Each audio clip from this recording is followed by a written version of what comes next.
là, puis un là-bas. Rien n'a plus. Même chose. Verglas, on a eu une semaine de fou. Le premier sujet aujourd'hui, ça va être assez simple. Les inspecteurs, comment les choisir? Puis, on va parler aussi de l'émission de la facture. Ils ont parlé d'une inspectrice qui s'est faite boycotter. Ils l'ont mis dans la blacklist. Fait que je vais vous donner mon opinion là-dessus. Puis je vais vous parler aussi de ma blacklist. Oui, j'ai une blacklist. J'ai des gens que je réfère pas. Puis je vais vous montrer pourquoi que je les réfère pas comme inspecteur. All right? Let's go! Bon, j'ai fini ma visite en campagne. Coin de l'Ange-Gardien. Bon, le sujet, comme que je parlais tantôt, je vais discuter aujourd'hui de l'émission La Facture qui vient de passer. Puis sur les blacklists qu'il y a dans la facture. Puis je vais vous montrer aussi qui y a dans ma blacklist. Parce que j'en ai une. Puis je vais aussi vous parler de comment choisir un bon inspecteur. Bon. OK, on commence par comment choisir son inspecteur. Quand que je représente un acheteur, la première chose que je fais, c'est que je lui envoie 5 inspecteurs que je fais affaire avec régulièrement. Ceux que j'ai confiance, les meilleurs que je trouve, ben c'est ces gens-là que je réfère. Mais je dis toujours aux clients, ça c'est les 5 que je t'envoie. Prends lequel que tu veux. Mais voilà aussi la liste de tous les inspecteurs du Québec. Puis là, la liste des inspecteurs en Outaouais. Pour que le client lui-même, il puisse lui-même choisir qui qu'il veut. Parce que dans la facture, ils ont dit que le but d'un courtier, c'est de vendre une maison. Oui, c'est de vendre une maison, mais pas n'importe comment. Pour moi, en tout cas. Fait que c'est sûr que je ne présenterai pas un inspecteur, comme qu'ils ont dit un peu dans la facture. Ils n'ont pas dit ça comme ça, mais c'était tendance. En voulant dire qu'on va quasiment leur donner aux clients n'importe quel inspecteur pour faire passer une maison en inspection puis que tout est beau. Non, c'est pas ça qu'on fait. C'est pas ça qu'on fait du tout. Pour moi, je parle pour moi, je peux pas parler pour les autres. Mais moi, c'est pas ça que je fais. Fait qu'une fois qu'ils ont les mes 5 références, plus les leurs, tout ça, qu'est-ce que je conseille de faire, c'est que tu les appelles puis tu les passes en entrevue. C'est pas négatif que ce que je dis là, c'est juste de les appeler et leur dire « Tu peux-tu me parler un peu de toi? » Tu veux pas savoir pourquoi il fait de l'inspection, gna gna gna. L'important, c'est de savoir c'est quoi le background de l'inspecteur. Qu'est-ce qu'il faisait avant ça? Ou peut-être bien qu'il va dire « Ben, moi, ça fait 25 ans que je suis en inspection. » Bon, ben, c'est parfait, ça. C'est correct. Mais si l'inspecteur te dit « Ça fait 2, 3, 4 ans que je fais ça. » Ben, tu peux lui poser la question « Qu'est-ce que tu faisais avant ça? » Moi, qu'est-ce que j'aime, c'est quand un inspecteur me dit, ben, exemple, je donne des exemples comme ça, là, je parle, OK, supposons qu'il me dirait, oui, Claudio, moi, ça fait 3 ans que je fais ça, puis avant ça, je faisais de la construction, j'étais un électricien, puis j'ai fait ce travail-là d'électricien pendant un bon 5 ans, exemple. C'est correct. Fait que là, je trouve que cet inspecteur-là, il va avoir une expertise supérieure en électricité qu'un autre qui n'a pas touché à l'électricité, qui a juste passé son cours d'inspecteur avec le volet électricité. Par exemple, il a étudié à ma école, puis il sort de là, il a son diplôme, puis là, il s'en va faire des inspections. Ça ne veut pas dire qu'il est bon des inspections point de vue électricité. Ça ne veut pas dire qu'il n'est pas bon non plus. Mais s'il y a un background de construction dans X domaine, pour moi, c'est un plus. Exemple, le gars, il me dirait, ça peut être la fille elle me dirait, oui, j'ai fait des soumissions pour des contracteurs, j'ai travaillé une compagnie de sinistres, ça c'est cool. Fait que les autres, ils ont touché à plein d'affaires, ils ont vu plein d'affaires, fait que ça c'est le fun. Fait que ça, c'est quelque chose qui me donnerait confiance. Fait que c'est bon à faire des entrevues comme ça, des petites questions sur le passé, les antécédents de jobs qu'ils ont eu. Ça. Tu peux aussi leur demander le prix, parce qu'il y a bien des gens qui n'ont aucune idée des prix, puis quand ils arrivent à l'inspection, ben là, ils disent, oh my God, je pensais que c'était peut-être 200$. Non. Moi, quand j'ai commencé en 2008, c'était à peu près 300, là. De mémoire, 300, 350. Mais aujourd'hui, il n'y a pas rien quasiment en bas de 700$. J'ai pas mal tout vu 800, 900. J'ai vu du 950. Tu peux leur demander ça. Tu peux aussi leur demander qu'est-ce qui arrive si l'inspection passe pas, puis on laisse faire la maison, on passe à un autre.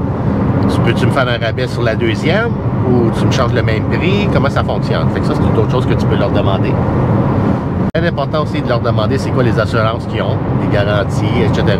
Il y a du monde qui ont plus, il y a du monde qui ont moins. Tu peux leur demander aussi c'est quoi les outils qu'ils prennent pour faire leurs inspections. Quand ils vont vous parler de leur caméra thermique, vous pouvez leur demander quel type de caméra thermique vous avez. Avez-vous une caméra thermique que vous avez commandée sur Amazon à 300$ ou vous avez des caméras thermiques à 15 000$? Une différence. Une fois qu'il y a ça d'établi, après ça, il faut savoir si l'inspecteur sait comment lire le résultat de la caméra.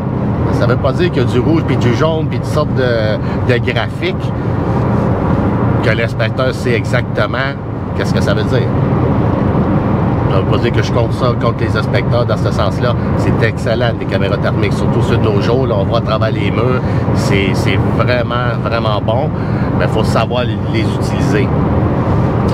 Quand un inspecteur passe la caméra thermique puis il me dit « Ah, ben ici, il y a tant de degrés. Dans le coin là-bas, il y a tant de degrés. Puis ici, puis là. » Il faut qu'il explique au client pourquoi il y a une différence entre un et l'autre. Hein? Fait que ça, c'est comment est-ce que moi j'ai choisi, puis comment est-ce que je conseille mes clients de choisir aussi leur inspecteur, aller voir leur site internet, etc. Mais les sites internet, tu sais, on peut juste donner, bon, 10 000$ à une compagnie, puis quand il fait moins un beau site internet professionnel au bout, là, ça veut pas dire que t'es bon inspecteur. Fait que c'est pour ça les sites internet, souvent, c'est trompeur. Laissez-vous pas avoir par ça. Il est mieux de prendre le téléphone puis appeler le courtier, appeler l'inspecteur directement. Puis jaser avec lui, voir. Fait que c'est comme ça que je conseille comment choisir ton inspecteur. Là, on va revenir à la facture. L'émission de la facture qui vient de jouer la semaine passée. Mon Dieu, excusez, j'ai eu peur un peu. La voiture était comme collée de même sur moi. Comme, je sais pas qu'est-ce qu'elle a fait là. En tout cas. Fait que, oui, l'émission de la facture. En gros, qu'est-ce qui est arrivé? C'est qu'une inspectrice, c'était en bâtiment, elle a commencé à voir son chiffre d'affaires de l'année passée, ou l'année d'avant, whatever, je sais pas trop. Là. Puis l'année d'ensuite, il a comme vraiment diminué, genre quasiment de moitié, je pense, de mémoire. Mais comme assez dramatiquement. Fait que là, elle a commencé à se demander, ben là, qu'est-ce qui se passe? Là, il y a un courtier à un moment donné qui l'appelle, puis il dit, ben tu savais que tu es sur une blacklist, t'es boycotté. Puis là, elle se demande pourquoi je suis boycotté, qu'est-ce qui se passe? La raison pourquoi que l'inspectrice, elle a été boycottée, que son nom s'est ramassé sur une blacklist des courtiers dans son secteur, c'est parce que supposément, d'après la facture, que ses rapports d'inspection avaient 80-90 pages, ce qui est quand même assez long. En temps normal, c'est 40, 50, 60. En tout cas, fait que c'est ça qu'ils ont dit. Fait que c'est là qu'ils ont dit qu'il y avait des blacklists en immobilier. Effectivement, il y en a des blacklists en immobilier. Je dirais même plus loin que ça. Il y a des blacklists dans tous les domaines. Du monde boycotté dans tous les domaines. Puis je dirais même que vous aussi, vous en avez. Puis moi aussi, j'en ai. Exemple. Vous avez fait votre toiture l'année passée, puis votre service, il était pourri. Il y a eu plein de problèmes, etc., etc. OK. Bon. Puis là, cette compagnie-là, c'est sûr que vous mettez un X dessus. C'est sûr et certain que quelqu'un dans votre bureau, il va vous dire, ah ben, la semaine prochaine, je vais faire ma toiture. Ça se peut fort probable que vous lui dites, OK, mais tu n'as pas engagé compagnie XX toiture, j'espère. C'est pour ça que je vous dis, on a toutes des blacklists. On a toutes des gens qu'on a eu une mauvaise expérience avec, puis qu'on ne veut pas référer ces gens-là aux autres. Ce qui est bien normal. une autre chose aussi qu'ils ont dit à la facture, ce qui est pas trop le fun pour l'inspectrice en question, c'est qu'une fois que tu es boycotté, tu peux pas faire ton travail. Exemple, il y a un client qui fait une offre d'achat, puis là, il embauche cette personne-là, cette inspectrice-là, pour faire l'inspection du bâtiment. Mais ça a l'air que les courtiers là-bas, ils refusaient l'accès à l'inspectrice dans les maisons qu'ils vendaient. Oui, ça n'a aucun sens, si vous voulez mon opinion. C'est vraiment exagéré. On ne peut pas faire ça. Ben, ça se fait, là, mais en tout cas, moi, je trouve pas que c'est correct. Si un inspecteur ne peut pas rentrer dans une maison parce que le propriétaire de la propriété ne veut pas, il a le droit. Le propriétaire peut même dire, ben, ton offre d'achat, je l'annule si tu continues avec cet inspecteur-là. C'est sûr que ça se fait pas, mais il a le droit de le faire, il peut le faire. Ça va être à l'autre personne de le poursuivre après ou quelque chose, mais il a le droit. Là, ce que je trouve que c'est problématique, c'est quand les courtiers, ils commenceraient à l'écrire. Ça, c'est l'offre d'achat, nanana, puis l'inspecteur va être X, puis l'autre, il dit non, tu peux pas, l'inspecteur, et là, ça serait comme. Ça n'aurait aucun bon sens. Puis si c'est ça qui arrive, ben ça n'a aucun bon sens. Il faut toujours laisser l'acheteur choisir l'inspecteur qu'il veut. Même si le courtier l'aime pas, même si l'autre courtier l'aime pas, puis même si le vendeur, le propriétaire, il n'est pas d'accord, c'est pas des affaires à personne. La seule personne qui est concernée là-dedans, c'est l'acheteur avec son client, avec son inspecteur. Point. Tout le reste, là, ils n'ont pas un mot à dire. Mon opinion. Le but de faire une bonne inspection, c'est vraiment de protéger l'acheteur. Fait que c'est normal que moi, à chaque fois que j'irai faire, le premier but, c'est pas qu'il faut que je fasse passer la maison, puis il faut que j'amende, comme qui insinue dans la facture que les courtiers ont fait. C'est pas ça qu'on fait. Moi, c'est pas ça du tout. Là. Moi, je veux que mon client, il soit content d'acheter. Pendant l'inspection, qu'il soit safe, là, genre comme qu'ils se disent pas, ah, ben là, j'espère que j'ai choisi le bon inspecteur, j'espère que l'inspecteur que j'ai été référé par XX ou par mon courtier, j'espère que c'est correct. Non, j'aime ça que quand mon client il arrive là, puis il est content de son achat, on fait l'inspection, il est content, il pose ses questions, ses réponses sont là. C'est ça, en toute transparence, tu sais, quand ils disent là, que l'acheteur doit acheter en toute transparence, en connaissance de cause, tout ça, ben c'est ça. Ça commence par l'inspecteur. Les gens qui sont dans ma blacklist, comme que je disais tantôt, je réfère pas à mes clients, c'est sûr, mais je leur dis pas non plus, prends pas tel et tel et tel inspecteur. Ça, je dis pas ça. Une fois que mes clients ils ont choisi leur inspecteur, ils me disent c'est qui. Si la personne qu'ils ont choisi il est dans mon black book, dans ma blacklist, dans la personne que j'ai boycottée moi-même, ben c'est sûr que je vais dire, ben regarde, cette personne-là, il est arrivé ça avec ta personne, puis ça, puis ça, c'est à toi de décider. Qui est-ce qui est dans ma blacklist? Ben c'est dans ma blacklist, c'est la même que la vôtre. Fait que moi, c'est sûr que moi, c'est dans le domaine de l'immobilier. Fait que c'est sûr que j'ai des notaires là-dedans, j'ai des inspecteurs, j'ai des gars de terrassement, des gars de toiture, les plombiers, n'importe qui, n'importe quoi qui de service de déménagement, n'importe quoi qui est relié à l'immobilier. Par exemple, vous êtes professeur, puis vous faites des sports le soir, puis vous avez des enfants, vous avez une gardienne, vous allez souvent chez le dentiste, des lunettes pour les enfants, tout ça. Ben, j'imagine que vous avez plein de monde que vous allez peut-être référer en bien, puis beaucoup de monde que vous allez référer en mal. Genre, vous allez dire, prenez pas lui, ce qui est bien normal. Et le point le plus important, comment est-ce qu'un inspecteur pourrait se retrouver dans ma blacklist? OK. La première chose, je regarde si l'inspecteur il est poli, il est fin, il est gentil. Ça passe. Il pourrait pas l'être. Ça pourra passer si son expertise est haute, son expérience est haute. Si le gars et la fille sont bons, je pourrais passer à côté de ça. Par contre, qu'est-ce que je passe pas à côté de ça, puis c'est certain que tu t'en viens dans ma blacklist, puis je te référerai jamais, c'est si tu dis des menteries. Tu commences à faire commences à dire des choses fausses, si tu exagères, c'est pas quelque chose que je vais prendre en considération, puis je vais me dire, ah ben ok, c'est un bon inspecteur. Pas du tout. Exemple, un inspecteur qui arrive dans une maison, on le sait tous, quand on est dans l'immobilier, dans la construction, une maison qui a des problèmes d'humidité, par exemple dans le sous-sol, on commence à descendre les marches, les 13-14 marches qu'ils ont, là. La deuxième, troisième, on commence à le sentir. Bon, ben, direct là, ça va arriver que l'inspecteur pourrait dire, ah ben, c'est une maison où il y a bien de l'humidité ici. Ça sent pas mal. Puis quand ça sent pas mal comme ça, c'est parce qu'il y a quelque chose qui se passe. Jusqu'à là, tout va bien.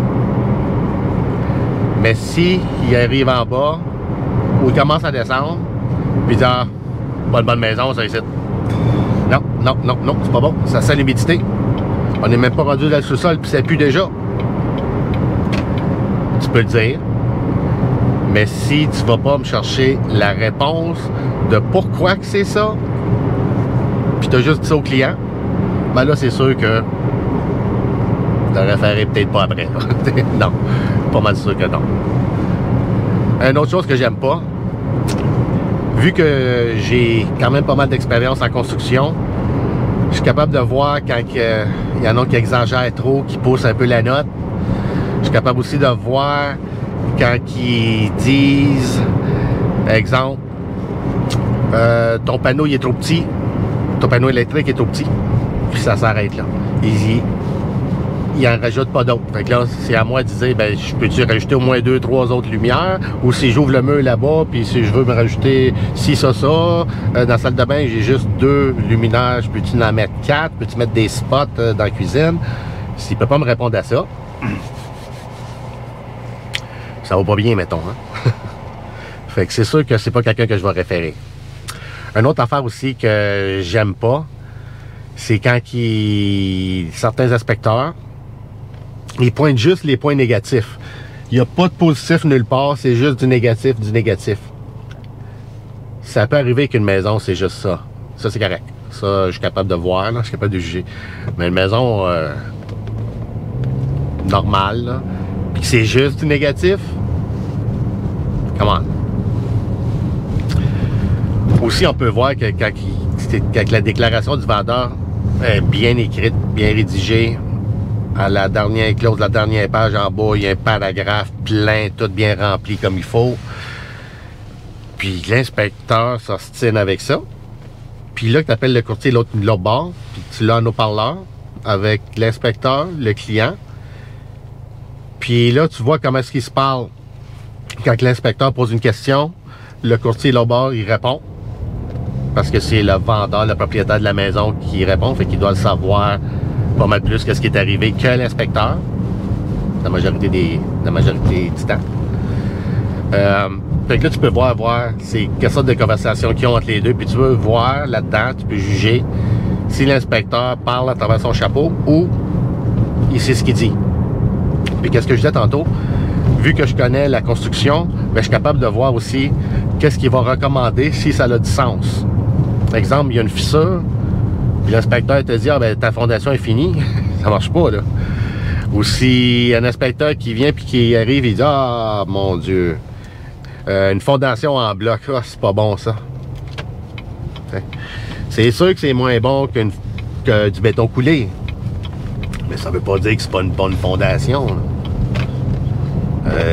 Parc La Montagne, Redville, l'île de Hall, Saint-Jean-Bosco, c'est pas mal juste ça, du bloc de béton. Les maisons sont encore debout. Ça veut pas dire qu'ils n'ont pas eu des problèmes d'infiltration, mais ça veut pas dire non plus qu'ils ont, la majorité et plus qu'ils n'ont eu. Hein? C'est pas parce que tu as une maison en bloc que tu vas en avoir des problèmes, ça veut pas dire ça du tout là. Fait que toutes sortes de petites choses comme ça. Fait que tu vois, exemple, on est dans une côte comme ça, puis la fondation est en bloc justement. Puis mon client il pose des questions, oh, ben c'est-tu dangereux des blocs? Puis s'il répond en général, ben ça va me dire, ben le gars il connaît ça moyennement. Parce que si tu es sur une côte comme ça, puis tu es en fondation en bloc, ben, tu as des grandes chances que ça va bouger puis qu'il va y avoir du mouvement là, il va y avoir quelque chose là. L'inspecteur devrait dire ça aussi. T'sais. Il ne devrait pas juste dire que oui, le béton coulé, c'est meilleur que l'eau. Ce qui me fait venir à la conclusion de la facture dans l'émission que je parlais tantôt. Toute l'émission était bonne. On voyait les côtés, tout ça, de un, de l'autre, des courtiers, qu'est-ce qu'ils disaient, de l'inspectrice. Qu'est-ce que j'ai pas aimé, c'est que on finit l'émission, puis on ne sait pas si l'inspectrice, ils l'ont boycotté parce qu'elle était bonne. On ne le sait pas. On n'a pas vu ses rapports. À l'émission de la facture, ils ont dit qu'elle était diplômée. Qu'elle avait beaucoup de diplômes, je pense qu'elle avait dit. Qu'ils ont dit, mais des diplômes en quoi? Hein? C'est comme que je disais tantôt. Ça se peut peut-être que la personne qui a fait l'inspection, la personne qui a été boycottée, l'inspectrice, ça se peut peut-être que... Oui, ces rapports, ils étaient peut-être longs. Mais ça veut pas dire qu'ils sont longs, qu'ils sont bons. Ça peut être juste 40 pages de copier-coller, puis tout le temps la même chose. Moi, j'ai vu des rapports d'inspection de 30-35 pages, super complets, là. Il n'y avait aucun copier-coller. C'était tout l'inspecteur qui avait tout écrit. C'était fou raide. J'ai quasiment jamais vu ça. Donc ça, c'était cool. Mon client, il a bien aimé ça. Mais si quelqu'un arrive là avec 120 pages, puis la première page, mettons qu'il parle de fondation, la personne, l'inspectrice, elle a écrit 2-3 petites phrases, puis tout le reste des 10 pages, c'est juste du copier-coller qui donne l'information sur une fondation. Ben, que ton rapport, il y a 300 pages, je le trouve pas meilleur que l'autre qui en a 30, que c'est tout bien écrit, page par l'inspecteur. Fait que ça, j'ai trouvé que dans l'émission de la facture, ils ont manqué là-dedans. Ils auraient dû prendre le rapport de l'inspectrice, les 4-5 derniers rapports, exemple, puis le donner à 4-5 inspecteurs pour voir vraiment si elle est bonne, si c'est bien fait. Ça veut pas dire que les inspecteurs qui vont lire le rapport, ils étaient sur place. C'est pas ça que je veux dire. Mais qu'est-ce qu'il y a dans le rapport? Comme, pourquoi ils t'ont boycotté? T'sais, il doit avoir une raison pourquoi tout le monde se met contre quelqu'un. Je veux pas dire qu'ils ont toutes raison, mais pourquoi cette personne-là? C'est ça que j'ai trouvé bizarre. Fait que la facture, ils ont juste dit qu'elle était diplômée, puis qu'elle avait elle avait son permis d'inspectrice. Ben, c'est comme moi, j'ai eu mon permis de courtier immobilier en 2008. J'avais une expérience en construction avant. Ça veut pas dire que j'étais un bon courtier en 2009. Là, je n'étais pas rendu avec mon expertise qui a monté de même. Aujourd'hui, je n'ai bien plus parce que ça fait longtemps que j'en fais. Mais c'est pas parce que tu sors puis tu commences dans un domaine que tu as de l'expérience. Nous autres, à l'école, en immobilier, là, ils nous ont juste appris comment remplir les contrats puis les lois. That's it. That's it. T'es pas un bon courtier parce que tu sais comment rédiger des contrats puis tu comprends la loi, là. Oui, il faut que tu saches ça. Mais si tu sais juste ça, t'es pas un bon courtier, là. C'est comme... T'es loin d'être un bon courtier, là. C'est comme... Fait que c'est pour ça que la facture, il aurait dû faire ça. Il aurait dû vraiment ouvrir les rapports d'inspection de l'inspectrice. Puis après ça, juger vraiment si c'est-tu elle qui est pas bonne? Ces rapports sont-ils bien faits? Ou ben donc, vraiment, c'est vraiment ça, là. Elle était tellement bonne qu'elle écrivait tout dedans. Ça se peut que ça soit ça. C'est ça, alright, tant mieux, thumbs up. C'est pour l'acheteur. Puis c'est pas correct si c'est ça que les courtiers la boycottent pour ça n'a aucun sens. Là. Mais si c'est l'autre, tu comprends? Fait qu'il faudra voir qu'est-ce qui s'est passé. En tout cas. Fait que c'est pas mal ça que je voulais parler aujourd'hui. Les inspecteurs, c'est super important. Puis il y en a des extrêmement bons en Outaouais, là, comme on n'a pas de pénurie d'inspecteurs ici, là, tu sais. Il y en a plein, mais les bons, tout le monde les connaît. C'est Gatineau, l'Outaouais, c'est petit comme ça, là.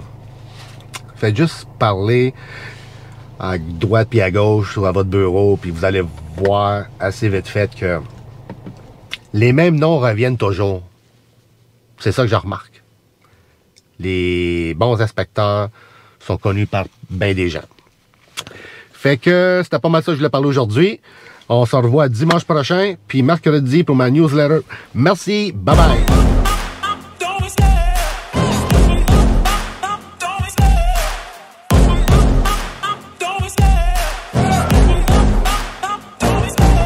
love the chase and the hunt, and I set the pace when I'm running.